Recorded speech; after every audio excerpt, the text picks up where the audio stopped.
नमस्कार। पश्चिमी उत्तर प्रदेश में अक्सर हमने सुना है कि डेयरी किसानों के लिए दूध का सही दाम मिलना, बाजार तक पहुंचना, ये सब थोड़ी चुनौतियां रही हैं। हाँ, ये बात तो है। तो आज हम एक ऐसे मॉडल को थोड़ा समझने की कोशिश करें जो शायद इसका कुछ हल निकाल रहा है। नाम है हरित प्रदेश मिल्क प्रोड्यूसर कंपनी लिमिटेड या HPMPCL। जी, HPMPCL। हमारे पास कुछ जानकारी है, कुछ इंटरव्यू के अंश भी हैं जो बताते हैं कि ये संस्था कैसे काम करती है, क्या फायदे दे रही है और किसानों पर क्या असर हो रहा है। बिल्कुल। तो आइए देखते हैं कि ये मॉडल किसानों को कैसे सशक्त बना रहा है। तो सबसे पहले ये हरित प्रदेश मिल्क प्रोड्यूसर कंपनी, ये है क्या चीज़, कब शुरू हुई, कैसे शुरू हुई? हाँ, तो देखिए, इसकी शुरुआत हुई अक्टूबर 2021 में। अच्छा, हाल ही में मतलब? हाँ, बहुत पुरानी नहीं है। पश्चिमी उत्तर प्रदेश के जो जिले हैं, मेरठ, मुजफ्फरनगर, बुलंदशहर, हापुड़, सहारनपुर, बिजनौर, शामली, ओके। इन 7 जिलों में। और किसान कितने जुड़े हैं इससे? आंकड़ा तो मतलब करीब 34,000 से 60,000 के बीच बताया जा रहा है। और इसमें खास बात यह है कि करीब 25,000 से ज्यादा महिला सदस्य हैं। अरे वाह, महिलाओं की भागीदारी काफी ज्यादा है। जी हाँ, और इसकी जो संरचना है वो थोड़ी अलग है। ये एक प्रोड्यूसर कंपनी है। प्रोड्यूसर कंपनी, हाँ, ये शब्द मैंने सुना है।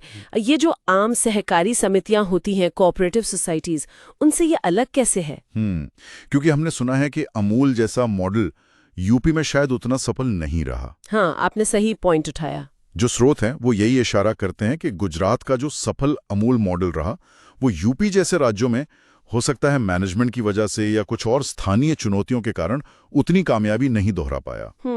अब ये जो प्रोड्यूसर कंपनी मॉडल है, इसमें क्या है ना, किसान सिर्फ दूध बेचने वाले नहीं हैं, वो कंपनी के एक तरह से मालिक हैं, शेयर होल्डर हैं। अच्छा, मालिक हैं। हाँ, इसका सीधा मतलब ये हुआ कि कंपनी जो भी मुनाफा कमाएगी उसका हिस्सा, जैसे डिविडेंड या बोनस, वो वापस किसानों के बैंक खातों में जाएगा। ये तो बहुत बड़ा फर्क है। बिल्कुल। बस सदस्य बनने के लिए कुछ मानदंड रखे गए हैं। जैसे कि किसान सीमांत हो, छोटा किसान हो, साल में कम से कम 200 दिन दूध की सप्लाई करे कंपनी को, और कम से कम 500 लीटर दूध दे पूरे साल में, और कुछ न्यूनतम शेयर खरीदने होते हैं, शायद 5 शेयर। समझ गई। तो ये मालिकाना हक वाली बात तो काफी दिलचस्प है। इसके अलावा किसानों को और क्या सीधे फायदे मिल रहे हैं? देखिए, सबसे अहम फायदा तो ये है कि दूध का पैसा वो सीधा उनके बैंक खाते में जाता है। कोई बिचौलियां नहीं, कोई देरी नहीं, पारदर्शिता रहती है। हाँ, ये बहुत जरूरी है। फिर जैसा मैंने कहा, कंपनी के मुनाफे में हिस्सेदारी मिलती है डिविडेंड के तौर पर, समय पर बोनस भी मिलता है। और सेवाओं की बात करें तो सिर्फ पैसा ही या और भी कुछ? नहीं, सेवाएं भी काफी हैं। जैसे कंपनी अच्छी क्वालिटी का पशु आहार देती है, उनका अपना ब्रांड है दोहज पशु आहार, और मिनरल मिक्सचर भी है दोहजमिन, ये पशुओं के स्वास्थ्य के लिए जरूरी है। और एक और बड़ी मदद है बैंकों से आसान लोन दिलवाने में, कंपनी इसमें सहायता करती है। अच्छा, ये भी किसानों के लिए काफी मददगार होगा। और आजकल हर जगह तकनीक की बात होती है, टेक्नोलॉजी, यहाँ उसका क्या रोल है? बिल्कुल, तकनीक और आप कह सकते हैं सस्टेनेबिलिटी या टिकाऊ खेती, इस पर काफी जोर है। एक बहुत अच्छा उदाहरण है इनकी बायोगैस प्लांट योजना। बायोगैस? गोबर गैस वाला? हाँ, वही। इन्होंने सिस्टेमा बायो नाम की कंपनी है, उसके साथ मिलकर ये योजना चलाई है।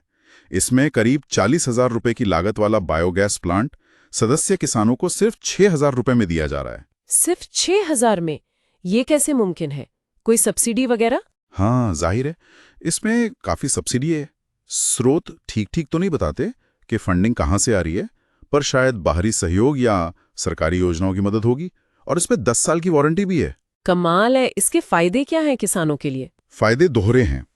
एक तो रसोई गैस का खर्चा बच गया, LPG सिलेंडर से मुक्ति। हाँ, वो तो है। दूसरा, जो गोबर से स्लरी निकलती है वो बेहतरीन जैविक खाद है।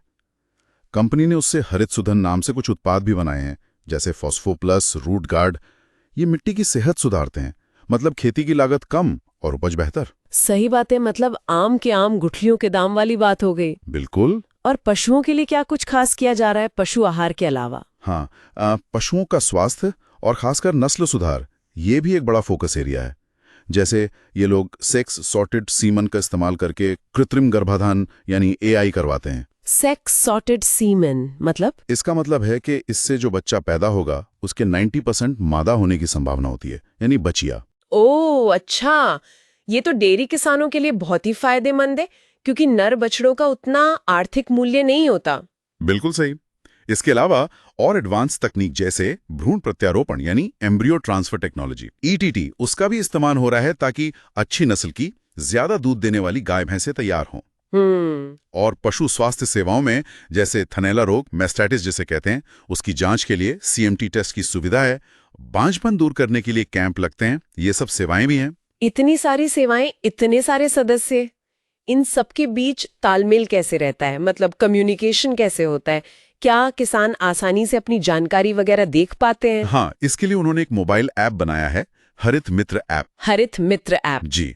इस ऐप पर किसान देख सकता है कि उसने रोज कितना दूध दिया, उसकी क्वालिटी क्या थी, फैट, SNF वगैरह, कितना पैसा बना उसका, कंपनी में उसकी हिस्सेदारी कितनी है, अगर कोई सेवा ली है तो उसका कितना शुल्क कटा है। इस सारा हिसाब किताब ऐप पर मौजूद रहता है। अच्छा, पूरी पारदर्शिता। हाँ, पारदर्शिता पर बहुत जोर है। और कंपनी की जो भी जरूरी सूचनाएं होती हैं वो भी ऐप पर मिल जाती हैं। इसके अलावा गांव के लेवल पर तवासु बनाए रखने के लिए 2 तरह के ग्रुप्स हैं, VCG यानी विलेज कॉन्टैक्ट ग्रुप और MRG यानी मेंबर रिलेशन ग्रुप। ये क्या करते हैं? VCG एक तरह से जानकारी नीचे तक पहुंचाने का काम करते हैं और MRG सदस्यों की बात, उनकी समस्याएं ऊपर तक लाने का। तो दोनों तरफ से कम्युनिकेशन बना रहता है। और शुरू में आपने महिलाओं की भागीदारी की बात की थी, करीब 25,000 से ज्यादा महिला सदस्य हैं, उनके लिए क्या कुछ खास है? हाँ, ये बहुत अहम है। असल में डेयरी का करीब 90% काम तो महिलाएं ही संभालती हैं। सही बात है। तो उनको सीधे सदस्य बनाना और दूध का पैसा सीधा उनके अपने बैंक खाते में भेजना, ये उन्हें आर्थिक रूप से मजबूत बनाने की एक सीधी कोशिश है। उनका आत्मविश्वास भी बढ़ता है इससे। साथ ही उनसे उम्मीद की जाती है कि वो साफ सुथरा दूध उत्पादन के जो नियम हैं उनका पालन करें। तो अगर हम इन सब बातों को जोड़कर देखें तो इस पूरी पहल का, इस HPMPCL का विजन या लक्ष्य क्या नजर आता है? देखिए, उनका विजन काफी स्पष्ट लगता है। वो एक ऐसी डेयरी व्यवस्था बनाना चाहते हैं जो समावेशी हो, मतलब सबको साथ लेकर चलें, टिकाऊ हो यानी पर्यावरण का भी ध्यान रखें, और समृद्ध हो जिससे किसान आत्मनिर्भर बने और उनकी तरक्की हो। और ये बातें उनके काम में दिखती हैं? हाँ बिल्कुल।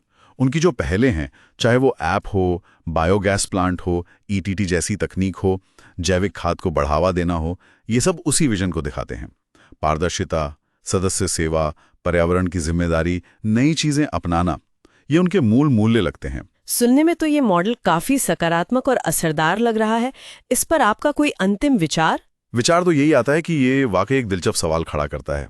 देखिए, हम जानते हैं कि पारंपरिक सहकारी समितियां कुछ जगहों पर कुछ कारणों से चुनौतियों का सामना कर रही हैं। हाँ, ये बात तो है। तो क्या ये जो नया मॉडल है, प्रोड्यूसर कंपनी वाला, जिसमें किसान मालिक हैं, तकनीक का भरपूर इस्तेमाल हो रहा है, फायदे सीधे मिल रहे हैं, क्या ये भारत में कृषि से जुड़े अलग-अलग सेक्टरों के लिए किसानों के सशक्तिकरण का एक ज्यादा असरदार और शायद ज्यादा आसानी से फैलाने लायक, स्केलेबल रास्ता बन सकता है?